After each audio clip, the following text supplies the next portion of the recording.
मतलब ज्यूरिस्प्रूडेंस का मतलब क्या होगा, नॉलेज ऑफ लॉ।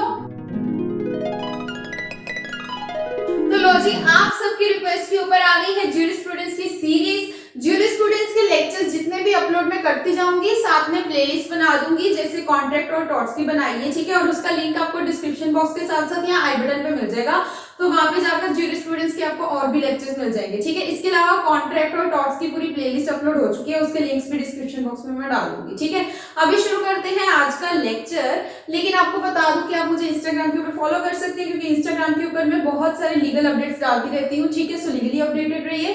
और हाँ, लेक्चर पसंद आए तो लाइक शेयर करना मत भूलिएगा, सब्सक्राइब भी कर दीजिएगा चैनल को। So without any further delay just let's get started. तो शुरू करते हैं। ज्यूरिस्प्रूडेंस को हम कैसे पढ़ेंगे, टॉपिक वाइज पढ़ेंगे। अब ज्यूरिस्प्रूडेंस में सबसे पहले हम पढ़ेंगे इंट्रोडक्शन, ठीक है। इंट्रोडक्शन में हम देखते हैं कि ज्यूरिस्प्रूडेंस जो है वो एक लैटिन टर्म ज्यूरिस्प्रूडेंशिया से बना है, जिसमें ये जो ज्यूरिस है ना, इसका मतलब क्या है, लॉ, और प्रूडेंशिया का मतलब क्या है, नॉलेज।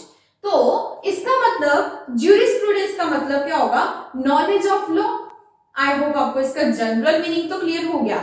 अब देखते हैं कि डिफरेंट जितने भी ज्यूरिस्ट वगैरह आए उन सब ने क्या क्या डेफिनेशंस दी ज्यूरिस्प्रूडेंस की। तो देखिए, जो ज्यूरिस्प्रूडेंस है इसका जो ओरिजिन है वो है रोमन सिविलाइजेशन से, और इसी वजह से रोमन ज्यूरिस्ट ने ही ज्यूरिस्प्रूडेंस की डेफिनेशन दी। और अल्पियन जो है ये भी एक रोमन ज्यूरिस्ट है। देखते हैं इन्होंने ज्यूरिस्प्रूडेंस की कौन सी डेफिनेशन दी। ये डेफिनेशन उन्होंने दी थी जो मैंने आपके सामने रखी है, ठीक है। इसको अच्छे से रीड कर लेते हैं मैंने। Knowledge of things divine and human, the science of right and wrong. इसका मतलब क्या है कि जो ज्यूरिस्प्रूडेंस है वो ऐसी नॉलेज है जो कि डिवाइन एंड ह्यूमन के बीच की है, ठीक है। डिवाइन मतलब कि भगवान से जोड़ दिया इन्होंने, स्पिरिचुअलिटी से जोड़ दिया, ठीक है। उसके बाद इन्होंने बोला कि जो ज्यूरिस्प्रूडेंस है वो science of right and wrong है, मतलब कि एक तरीके से इन्होंने यहाँ पर ज्यूरिस्प्रूडेंस को जस्टिस से जोड़ दिया। तो इनकी जो डेफिनेशन थी ना, इसे इम्प्रॉपर माना गया, इनएडिक्वेट माना गया। अब हम बात करते हैं होब्स के बारे में। होब्स आए, होब्स ने एक बुक लिखी एलिमेंटिया फिलॉसफी। तो इस बुक में इन्होंने कुछ ऐसी बातें करी जो बातों ने ज्यूरिस्प्रूडेंस की हिस्टोरिकल डेवलपमेंट में आगे बहुत मदद करी। अब हम जितनी भी आगे डेफिनेशंस करेंगे ना, वो सारी की सारी इंपॉर्टेंट है आपके लिए समझना। तो आगे चलते हैं। अब आगे आते हैं ब्लैकस्टोन। अगर आपने लॉ पहले भी पढ़ी है तो आपने ब्लैकस्टोन का नाम बहुत बार सुना होगा, ठीक है। तो ब्लैकस्टोन जो है बहुत ही फेमस है। तो ब्लैकस्टोन ने क्या डेफिनेशन दी ज्यूरिस्प्रूडेंस की, वो आपके सामने है। इन्होंने लिखा, law in its most general and comprehensive sense signifies the rule of action and is applied indiscriminately to all kinds of action whether animal, rational or irrational। मतलब इन्होंने क्या कहा, इन्होंने कहा कि लॉ को अगर हम एक जनरल सेंस में देखें तो ये क्या है, एक रूल ऑफ एक्शन, ठीक है। तो इन्होंने एक रूल ऑफ एक्शन को क्या कहा, लॉ है। और आगे इन्होंने क्या कहा कि अब ये जो एक्शन है ना, ये सभी पर इक्वली अप्लाइड होता है, चाहे वो एनिमल हो, रैशनल हो या फिर इरेशनल हो, ठीक है। तो मतलब यहाँ पर इन्होंने अपनी डेफिनेशन के थ्रू अगेन ज्यूरिस्प्रूडेंस को, लॉ को मोरालिटी एंड जस्टिस के साथ कंपेयर कर दिया, मतलब उसके बराबर ही रख दिया, ठीक है। ऑस्टिन, जॉन ऑस्टिन, इनका नाम आपने सुना तो होगा ही। तो इन्होंने ज्यूरिस्प्रूडेंस की डेफिनेशन दी। इन्होंने कहा, the science of jurisprudence is concerned with the positive law, कि जो ज्यूरिस्प्रूडेंस की साइंस है वो किससे कंसर्न्ड है, वो पॉजिटिव लॉ से कंसर्न्ड है। इसका मतलब यहाँ पर ये हुआ कि इन्होंने भी ज्यूरिस्प्रूडेंस को क्या बोला, इन्होंने ज्यूरिस्प्रूडेंस को एक साइंस बोला है, ठीक है। अभी तक हमने क्या किया कि जो लोग हैं ज्यूरिस्ट हैं वो क्या कर रहे थे, वो ज्यूरिस्प्रूडेंस को जस्टिस के साथ या मोरालिटी के साथ मैच कर रहे थे। लेकिन ऑस्टिन ऐसे थे जिन्होंने ज्यूरिस्प्रूडेंस को एक साइंस बोला और उन्होंने आगे बोला कि ये पॉजिटिव लॉ के साथ कंसर्न्ड है।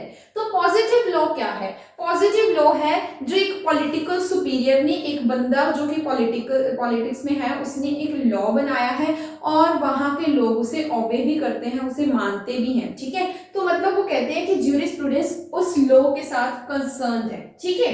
आगे उन्होंने कहा कि अब अभी तक ज्यूरिस्ट क्या कर रहे थे, वो कर रहे थे इसे जस्टिस के साथ या मोरालिटी के साथ लिंक कर रहे थे ज्यूरिस्प्रूडेंस को। तो इन्होंने साफ साफ बोल दिया कि ज्यूरिस्प्रूडेंस जो है इसका कि लॉ अच्छा है या बुरा है, इससे उसका कोई काम नहीं है ज्यूरिस्प्रूडेंस का। और आगे इन्होंने ज्यूरिस्प्रूडेंस को दो पार्ट्स में कैटेगराइज कर दिया। इन्होंने कहा एक होता है जनरल ज्यूरिस्प्रूडेंस और दूसरा होता है पर्टिकुलर ज्यूरिस्प्रूडेंस। जनरल ज्यूरिस्प्रूडेंस का मतलब इन्होंने बताया कि ऐसे सब्जेक्ट्स जो कि सारे के सारे सिस्टम्स में कॉमन होते हैं। जैसे मान लीजिए कि सारी कंट्रीज, कितनी सारी कंट्रीज होती हैं, तो कुछ ऐसे सब्जेक्ट्स होते हैं जो कि सभी कंट्रीज में फॉलो किए जाते हैं, कुछ ऐसे लॉज होते हैं, ठीक है। तो उन लॉज को, उन सब्जेक्ट्स को इन्होंने जनरल ज्यूरिस्प्रूडेंस की कैटेगरी में रख दिया। और पर्टिकुलर ज्यूरिस्प्रूडेंस की कैटेगरी में इन्होंने रखे सिर्फ एक पर्टिकुलर, जैसे अब हम आगे इंडिया के बारे में बात करें तो इंडिया में पर्टिकुलरली कौन से लॉज हैं वो इन्होंने रखे पर्टिकुलर ज्यूरिस्प्रूडेंस में, ठीक है। जो सभी पे अप्लाई होते हैं लॉज या सब्जेक्ट्स वो इन्होंने जनरल ज्यूरिस्प्रूडेंस में रखे, और जो किसी पर्टिकुलर सिस्टम में, पर्टिकुलर कंट्री में, पर्टिकुलर एरिया में अप्लाई होते हैं तो वो इन्होंने पर्टिकुलर ज्यूरिस्प्रूडेंस में रखे। तो इस तरीके से इन्होंने ज्यूरिस्प्रूडेंस के बारे में ये बातें करी, ठीक है। तो भाई आगे क्या हुआ, आगे आए हॉलैंड। हॉलैंड ने भी ज्यूरिस्प्रूडेंस की एक definition the, the formal science of positive law. अच्छा, अब इनकी जो डेफिनेशन है वो ऑस्टिन की डेफिनेशन आप पढ़िए, दोबारा से देखिए वो कितनी मिलती है, ठीक है, काफी मिलती है। उन्होंने बोला the science of positive law, मतलब कि science of jurisprudence is concerned with the positive law, और हॉलैंड ने बोला formal science of positive law. तो इन दोनों की डेफिनेशंस आपस में कितनी मिलती हैं। हॉलैंड की जो ये डेफिनेशन थी ज्यूरिस्प्रूडेंस की वो काफी ज्यादा इंस्पायर्ड थी ऑस्टिन से, ठीक है। अब इन्होंने ज्यूरिस्प्रूडेंस को साइंस नहीं बोला, इन्होंने बोला ज्यूरिस्प्रूडेंस एक फॉर्मल साइंस है। फॉर्मल साइंस का कहने का मतलब क्या है, जैसे साइंस होती है ना वो यूनिवर्सली उसके रूल्स सभी पे एप्लीकेबल होते हैं, फंडामेंटल होते हैं, ठीक है। तो वैसे ही इन्होंने बोला कि जो ज्यूरिस्प्रूडेंस है वो भी एक फॉर्मल साइंस है, क्योंकि ज्यूरिस्प्रूडेंस जो है वो भी फंडामेंटल प्रिंसिपल्स के साथ डील करता है, ठीक है। अब ऑस्टिन ने जो डिवीजन करी थी ना ज्यूरिस्प्रूडेंस की दो पार्ट्स में, एक जनरल ज्यूरिस्प्रूडेंस और एक पर्टिकुलर ज्यूरिस्प्रूडेंस, उस डिवीजन को क्रिटिसाइज किया हॉलैंड ने, ठीक है। उन्होंने तो क्रिटिसाइज किया, और इनके इस क्रिटिसिज्म के फेवर में भी बहुत सारे लोग थे, और कुछ ऐसे ज्यूरिस्ट भी थे जो इनके फेवर में नहीं थे उस क्रिटिसिज्म के, ठीक है। तो उसके बाद क्या हुआ, उसके बाद आए ग्रे। ग्रे ने भी हॉलैंड की इस डेफिनेशन को क्रिटिसाइज किया। उन्होंने कहा कि जो ज्यूरिस्प्रूडेंस है वो एक फॉर्मल साइंस नहीं है, इसे हम फॉर्मल साइंस नहीं कह सकते हैं। क्योंकि हमने ग्रे के बारे में बात कर रही है तो भाई ग्रे ने भी अपनी डेफिनेशन दी ज्यूरिस्प्रूडेंस की। इसने कहा कि jurisprudence is a science of law. Science of law से उनके कहने का मतलब क्या है कि ये एक रूल्स की सिस्टमैटिक अरेंजमेंट है। कौन से रूल्स की, जो कि कोर्ट्स फॉलो करती है, और जो प्रिंसिपल्स हैं उन सबको, ठीक है। तो ग्रे ने ज्यूरिस्प्रूडेंस की डेफिनेशन इस प्रकार दी। उसके बाद आए कीटोन। कीटोन ने भी ग्रे के जैसे ही ऑलमोस्ट डेफिनेशन दी। इन्होंने कहा ज्यूरिस्प्रूडेंस इज द स्टडी, इन्होंने एक वर्ड लगा दिया यहाँ पे स्टडी, ठीक है। इन्होंने बोला jurisprudence is the study and systematic arrangement of general principles of law. और दूसरा क्या डिफरेंस था, इन्होंने यहाँ पर प्रिंसिपल्स के आगे जनरल वर्ड को यूज कर दिया, जबकि ग्रे ने सिर्फ प्रिंसिपल्स वर्ड को यूज किया, कीटोन ने यहाँ पर जनरल वर्ड को यूज कर दिया कि जनरल प्रिंसिपल्स के बारे में बात करते हैं, सिर्फ ये लॉ की, ठीक है। आगे देखिए कि बारी बारी से सबने अपनी अपनी डेफिनेशंस दी। तो पहले हम बात करते हैं प्रोफेसर एलन ने कौन सी डेफिनेशन दी, नीचे वाली देखते हैं कि इन्होंने कहा कि ज्यूरिस्प्रूडेंस क्या है, scientific synthesis of essential principles of law. तो इन्होंने यहाँ पर प्रिंसिपल्स के साथ कौन सा वर्ड लगा दिया, एसेंशियल प्रिंसिपल्स ऑफ लॉ। इसका मतलब Gray, Keeton and professor Allen, इन्होंने ज्यूरिस्प्रूडेंस के बीच में प्रिंसिपल्स वर्ड को यूज किया है, लेकिन हर एक ने डिफरेंट मेथड से किया है, ठीक है। ग्रे ने प्रिंसिपल्स जस्ट ऐसे लिख दिया, उसके बाद जो थे कीटोन उन्होंने जनरल प्रिंसिपल्स लिख दिया, और उसके बाद एलन ने क्या लिखा, एसेंशियल प्रिंसिपल्स, ठीक है। तो ये इन्होंने अपनी डेफिनेशन दी। उसके बाद एच.एल.ए. हार्ट की डेफिनेशन के बारे में बात करते हैं। तो इन्होंने क्या कहा कि ज्यूरिस्प्रूडेंस जो है ना ये एक लीगल सिस्टम है, ये एक सिस्टम है जो कि प्राइमरी और सेकेंडरी रूल्स के बारे में डील करता है। इसमें कौन कौन से रूल्स है, प्राइमरी और सेकेंडरी रूल्स। और आगे उन्होंने बताया कि ये जो रूल्स है ना वो रूल्स बताते हैं कि एक जगह पे लॉ का कैसा नेचर है, और इसके साथ ही ये एक की भी प्रोवाइड करते हैं ज्यूरिस्प्रूडेंस की साइंस को, ठीक है। तो ये एच.एल.ए. हार्ट ने डेफिनेशन दी। अब आते हैं सालमन। अब सालमन पीछे क्यों रहे, अगर इतने सारे ज्यूरिस्प्रूडेंस को लेकर अपनी अपनी डेफिनेशन दे रही है, तो सालमन ने अपनी डेफिनेशन दी छोटी सी बिल्कुल कि ज्यूरिस्प्रूडेंस क्या है, साइंस ऑफ लॉ। लेकिन इसे उन्होंने एक्सप्लेन करते हुए देखिए कितना ज्यादा एक्सप्लेन कर दिया। अभी तो मैंने बिल्कुल ब्रीफ लिखा है, ठीक है। तो इन्होंने क्या कहा कि ज्यूरिस्प्रूडेंस जो है ये एक साइंस ऑफ लॉ है, और लॉ लॉ कहने का उनका मतलब क्या है कि जो एक जगह का, एक लैंड का लॉ होता है वो वाला लॉ, या फिर जिसे हम कह सकते हैं सिविल लॉ। मतलब कि जो ज्यूरिस्ट हैं, जो कोर्ट में जजेस बैठे होते हैं, वो जस्टिस देते हुए, न्याय करते समय कौन कौन से रूल्स को अप्लाई करते हैं, वो वाला लॉ, उस लॉ की साइंस को ज्यूरिस्प्रूडेंस कहते हैं। ऐसा किसने कहा? सालमन ने कहा। अब सालमन ने क्या कहा कि ज्यूरिस्प्रूडेंस जो है ये 3 काइंड्स में हो सकता है।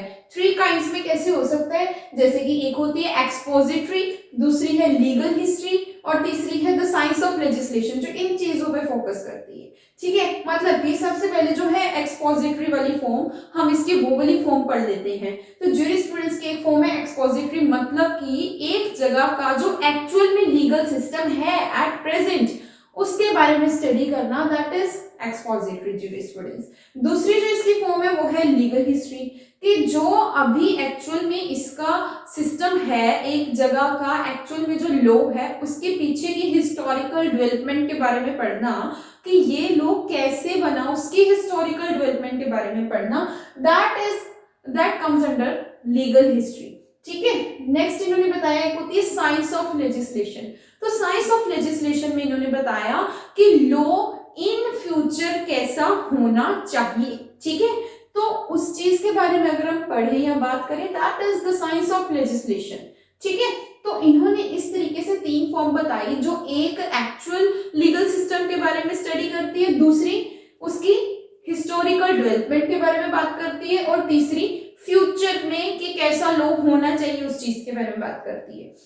अब आगे इन्होंने कहा कि ज्यूरिस्प्रूडेंस जो टर्म है इसको हम 2 सेंसेस में यूज कर सकते हैं। एक होती है जेनेरिक सेंस और दूसरी होगी स्पेसिफिक सेंस। जेनेरिक सेंस में इन्होंने बताया कि ज्यूरिस्प्रूडेंस का मतलब क्या हो जाएगा, इसमें सारी की सारी वो लीगल डॉक्ट्रिन्स आ जाएंगी, जितनी भी लीगल डॉक्ट्रिन्स हैं, ठीक है, वो सारी की सारी जेनेरिक सेंस में इन्होंने रख दी, ठीक है। और स्पेसिफिक सेंस में इन्होंने एक पर्टिकुलर डॉक्ट्रिन के बारे में अगर हम बात करें तो उसे इन्होंने रख दिया स्पेसिफिक सेंस में, ठीक है। अब इन्होंने बोला कि ज्यूरिस्प्रूडेंस जो स्पेसिफिक सेंस वाला इसका मीनिंग है ज्यूरिस्प्रूडेंस का, उसे ही ये बोलते हैं प्रॉपर ज्यूरिस्प्रूडेंस, ठीक है। इन्होंने स्पेसिफिक सेंस वाले को कहा कि यही एक तरह का प्रॉपर ज्यूरिस्प्रूडेंस है। तो ये सब बताया ज्यूरिस्प्रूडेंस के बारे में सालमन ने। अब एक लास्ट बंदा रह गया है जो है डायास। तो चलिए उनके बारे में पढ़ते हैं। आ गई अब डायास की बारी। आई थिंक इसकी डेफिनेशन के बारे में आप सबको बहुत देर से इंतजार होना चाहिए, क्योंकि इन्होंने तो सीधा बात ही मुका दी। कहते नहीं कि नाच न जाने आंगन टेढ़ा, इन्होंने वही गल करती जी, इन्होंने पता नहीं लगे, जिमें कह लो कि ज्यूरिस्प्रूडेंस की है, तो इन्होंने क्या बात करी कि there is no proper meaning of jurisprudence. ऐसा मैं इसलिए कह रही हूं ताकि आप याद कर लें। अब बाकी मुझे नहीं पता कि इनको पता लगा है या नहीं लगा है, जस्ट मैं आपको याद करवाने के लिए कह रही हूँ कि इनको पता ही लगा कि ज्यूरिस्प्रूडेंस क्या है। इन्होंने क्या बात कह दी, there is no proper meaning of term jurisprudence, ठीक है, या कह सकते हैं कि एक्चुअल में इन्होंने सही बात भी कही, ठीक है। आगे इन्होंने कहा कि जो ज्यूरिस्प्रूडेंस है, मीनिंग इसका हम नहीं बता सकते, लेकिन ये डील किससे करता है उस चीज के बारे में बता देते हैं। ये डील करता है लॉ एंड लीगल कॉन्सेप्ट्स के स्ट्रक्चर के बारे में, उनके यूजेस के बारे में और उनकी फंक्शनिंग के बारे में, ठीक है। अब इसी के साथ आपको अंदाजा भी, हमने कितने सारे बंदों की डेफिनेशंस कर ली। स्टार्टिंग से याद कीजिए, स्टार्टिंग में हमने रोमन सिविलाइजेशन से शुरू किया था, तो हमने अल्पियन की डेफिनेशन पढ़ी थी, फिर हमने होब्स की बुक के बारे में पढ़ा, फिर ब्लैकस्टोन ने जब जस्टिस के साथ कंपेयर कर दिया था, ठीक है, उसके बाद ऑस्टिन ने जो जनरल और पर्टिकुलर ज्यूरिस्प्रूडेंस बताया, फिर हॉलैंड ने अपनी डेफिनेशन दी, ग्रे ने, कीटोन ने और एलन ने, इन तीनों ने मिलती जुलती डेफिनेशंस दी थी। फिर एचएलए हार्ट ने अपनी डेफिनेशन दी, इनकी काफी सिंप्लीफाइड वाली हमने पढ़ी, ठीक है। उसके बाद सालमन ने जो इतनी बड़ी डेफिनेशन दी थी ज्यूरिस्प्रूडेंस की, टाइप, फॉर्म्स, काइंड, सब कुछ बता दिया इन्होंने, ठीक है। और डायास ने क्या बताया कि ज्यूरिस्प्रूडेंस का कुछ भी मीनिंग नहीं है। तो आई होप ये सारे नाम आपको याद रहे, इनकी सबकी डेफिनेशंस याद रहे। अब हम एक कंक्लूजन पे आते हैं। इतने सारे डेफिनेशंस पढ़ने के बाद हम क्या कंक्लूजन में आ सकते हैं? सिंपल सा यही कंक्लूजन हो सकता है कि देखिए, हमने पढ़ा कि ज्यूरिस्प्रूडेंस क्या है। ज्यूरिस्प्रूडेंस है नॉलेज ऑफ लॉ। अब इतना बड़ा वर्ल्ड है, इतने बड़े वर्ल्ड में डिफरेंट डिफरेंट कंट्रीज हैं और हर एक कंट्री का अपना अपना लॉ है। तो हर एक कंट्री में अपने अपने लॉ की नॉलेज वो तो डिफरेंट ही होगी ना।